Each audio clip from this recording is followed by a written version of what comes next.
Line 678, into French. Two of these translations appeared in the August number of the Nouvelle Revue Canadienne, which reached college town bookshops in the last week of July. That is at a time of sadness and mental confusion when good taste forbade me to show Sybil Shade some of the critical notes I made in my pocket diary. In her version of Donne's famous Holy Sonnet 10, composed in his widowry, death, be not proud, though some have called thee mighty and dreadful, for thou art not so. One deplores the superfluous ejaculation in the second line, introduced there only to coagulate the caesura. Ne sois pas fier, morte, quoique certains te descend, et puissant et terrible, ah, morte, tu ne l'es pas.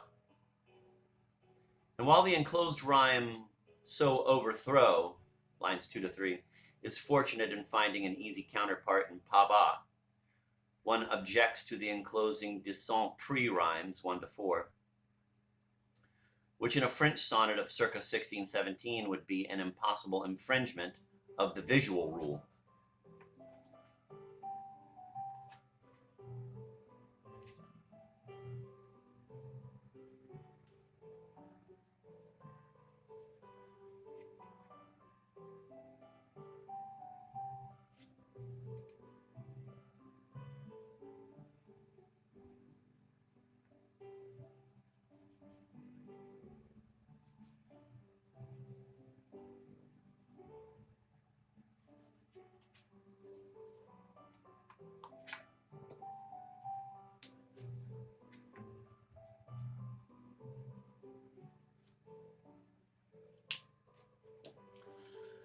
I have no space here to list a number of other blurrings and blunders in this Canadian version of the Dean of St. Paul's denouncement of death, that slave not only to fate and chance, but also to us, kings and desperate men. The other poem, Andrew Marvell's The Nymph on the Death of Her Fawn, seems to be technically even tougher to stuff into French verse. If in the Dunn translation, Miss Irondell was perfectly justified in matching English pentameters, with French Alexandrines, I doubt here she should have preferred l'impair and accommodated with 9 syllables what Marvel fits into 8 in the lines, and quite regardless of my smart, left me his fawn but took his art.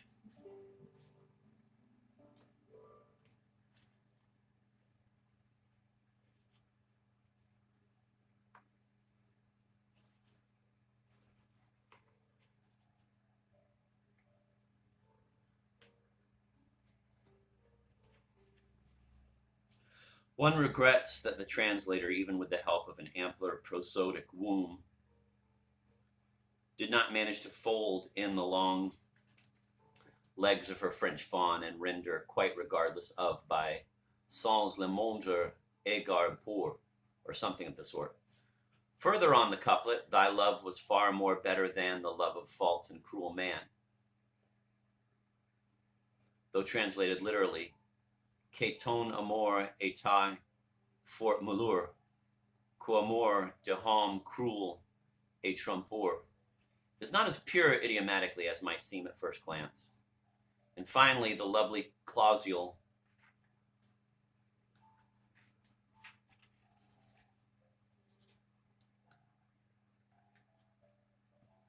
had it lived long, it would have been lilies without, roses within, contains in Our Lady's French not only a solecism, but also that kind of illegal run-on which a translator is guilty of when passing a stop sign. Il aurait été, s'il eut longtemps, Vesu, liste de horse, roses dedans. How magnificently those two lines can be mimed and rhymed in our magic Zemblin, the tongue of the mirror, as the great Conmal has termed it. Id wodo ben war id levlan, Indrin is lil ut rosnitran.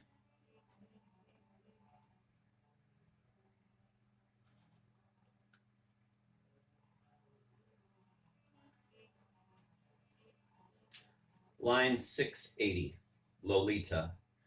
Major hurricanes are given feminine names in America. The feminine gender is suggested not so much by the sex of Furies and Harridans as by a general professional application. Thus, any machine is a she, and it's fond to use her, and any fire, even a pale one, is she to the fireman, as water is she to the passionate plumber.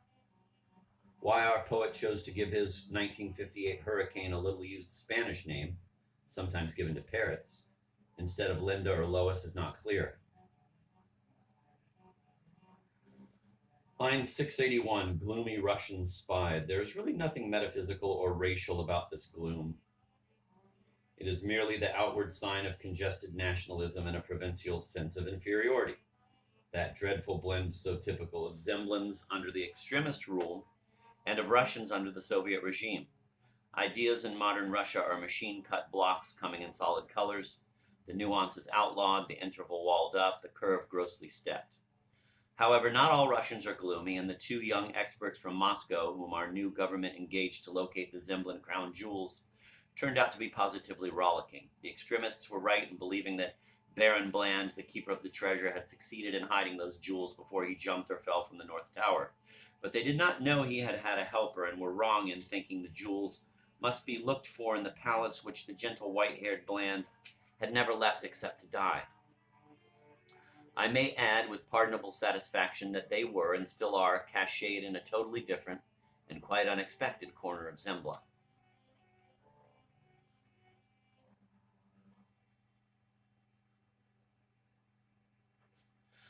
In an earlier note to line 130, the reader has already glimpsed those two treasure hunters at work. After the king's escape and the belated discovery of the secret passage, they continued their elaborate excavations until the palace was all honeycombed and partly demolished, an entire wall of one room collapsing one night to yield in a niche whose presence nobody had suspected, an ancient salt cellar of bronze and King Wigbert's drinking horn. But you will never find our crown, necklace, and scepter. All this is the rule of a supernal game. All this is the immutable fable of fate, and should not be construed as reflecting on the efficiency of the two Soviet experts, who anyway were to be marvelously successful on a later occasion with another job. See note to line 747. Their names, probably fictitious, were Andronikov and Niagarin. One has seldom seen, at least among waxworks, a pair of more pleasant, presentable chaps. Everybody admired their clean-shaven jaws, elementary facial expressions, wavy hair, and perfect teeth. Tall, handsome Andronikov seldom smiled, but the crinkly little rays of his orbital flesh bespoke infinite humor, while the twin furrows descending from the sides of his shapely nostrils evoked glamorous associations with flying aces and sagebrush heroes.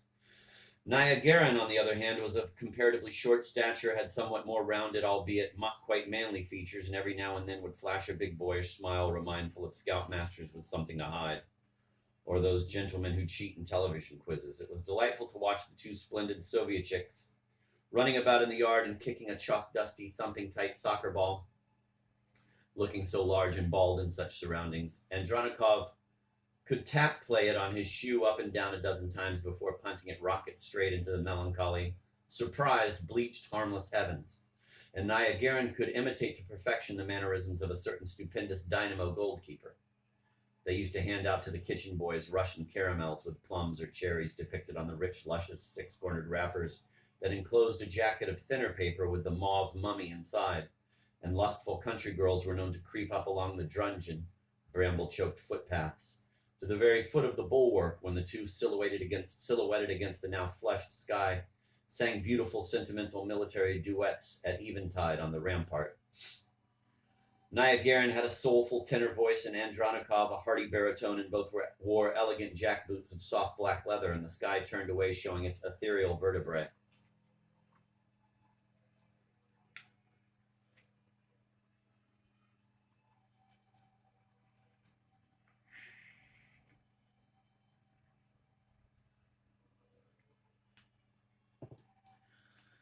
Niagarin, who had lived in Canada, spoke English and French. Andronikov had some German. The little Zemlin they knew was pronounced with that comical Russian accent that gives vowels a kind of didactic plenitude of sound.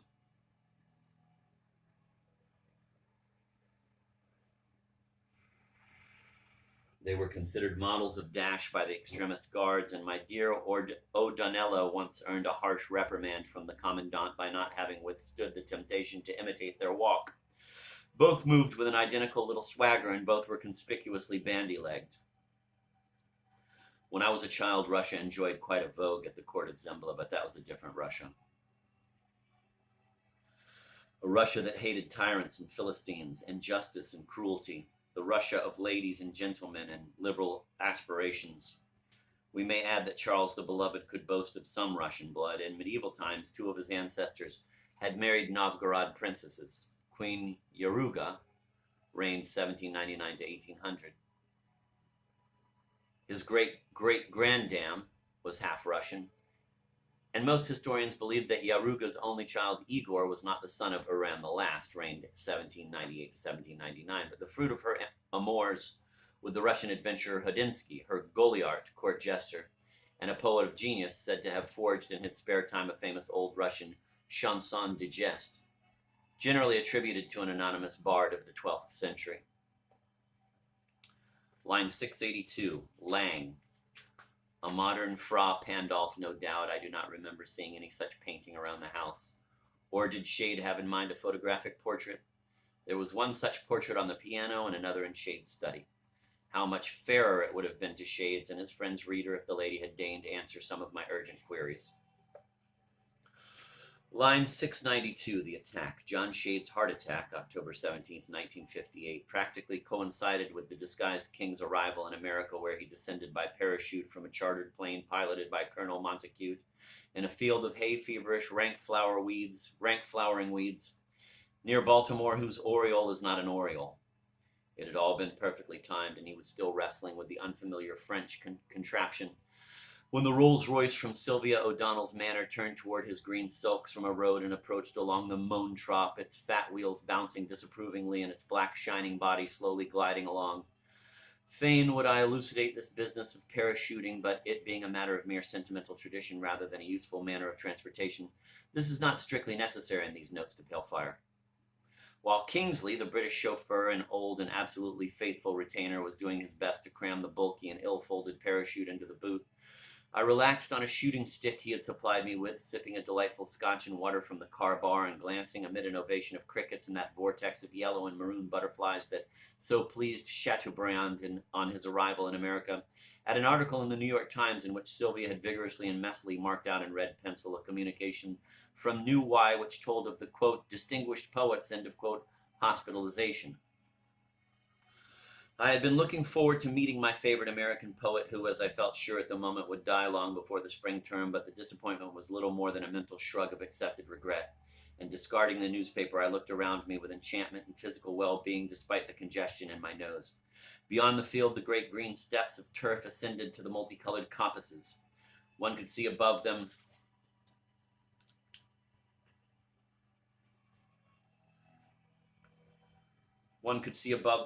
the white brow of the manor. Clouds melted into the blue. Suddenly I sneezed and sneezed again. Kingsley offered me another drink, but I declined it and democratically joined him in the front seat. My hostess was in bed, suffering from the after effects of a special injection that she had been given in anticipation of a journey to a special place in Africa. In answer to my, quote, well, how are you, end of quote, she murmured that the Andes had been simply marvelous, and then in a slightly less indolent tone of voice inquired about a notorious actress with whom her son was said to be living in sin. Odon, I said, had promised me he would not marry her. She inquired if I had had a good hop and dingled a bronze bell. Good old Sylvia. She had, in common with Fleur de Filer, a vagueness of manner, a languor of demeanor which was partly natural and partly cultivated as a convenient alibi for when she was drunk. And in some wonderful way, she managed to combine that indolence with volubility, reminding one of the slow-speaking ventriloquist who was interrupted by his garrulous doll. Changeless Sylvia. During 3 decades, I had seen from time to time, from palace to palace, that same flat, nut-colored bobbed hair, those childish pale blue eyes, the vacant smile, the stylish long legs, the willowy hesitating movements.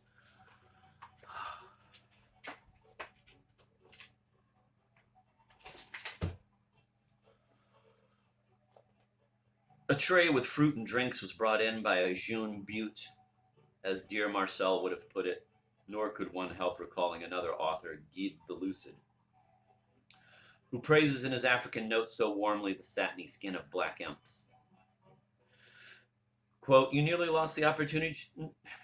Quote, you nearly lost the opportunity to meet our brightest star, end of quote, said Sylvia, who was Wordsmith University's main trustee, and in point of fact had been solely responsible for arranging my amusing lectureship there. I have just called up the college. Yes, take that footstool, and he is much better. Try this Mascana fruit. I got it especially for you, but the boy is strictly hetero, and generally speaking, your Majesty will have to be quite careful from now on. I'm sure you'll like it up there, though I wish I could figure out why anybody should be so keen on teaching Zemblin. I think Disa ought to come too. I have rented for you what they say is their best house, and it is near the shade. She knew them very slightly, but had heard many endearing stories about the poet from Billy Reading. Quote, one of the very few American college presidents who know Latin, end of quote.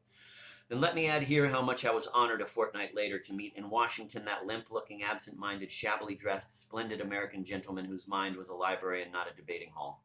Next Monday, Sylvia flew away, but I stayed on for a while, resting my adventures, musing, reading, taking notes, resting from my adventures. Musing, reading, taking notes, and riding a lot in the lovely countryside with two charming ladies and their shy little groom. I have often felt when leaving a place that I had enjoyed somewhat like a tight cork that is drawn out for the sweet, dark wine to be drained, and then you are off to new vineyards and conquests.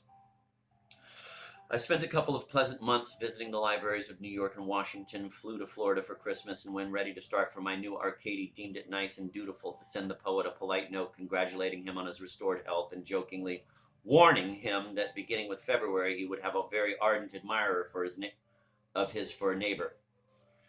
I never received any answer, and my civility was never recalled later, so I suppose it got lost among the many fan letters that literary celebrities receive, although one might have expected Sylvia or somebody to have told the shades of my arrival. The poet's recovery turned out indeed to be very speedy and would have to be called miraculous had there been anything organically wrong with his heart. There was not. A poet's nerves can play the queerest tricks, but they also can quickly recapture the rhythm of health. And soon John Shade, in his chair at the head of an oval table, was again speaking of his favorite pope to 8 pious young men, a crippled extramural woman, and 3 co-eds, one of them a tutorial dream. He had been told not to curtail his customary exercise, such as walks, but I must admit I experienced myself palpitations and cold sweats at the sight of that precious old man wielding rude garden tools or squirming up the college hall stairs as a Japanese fish up a cataract. Incidentally, the reader should not take too seriously or too literally the passage about the alert doctor, an alert doctor who, as I well know, once confused neuralgia with cerebral sclerosis. As I gathered from Shade himself, no emergency incision was performed, the heart was not compressed by hand, and if it stopped pumping at all, the pause must have been very brief and, so to speak, superficial.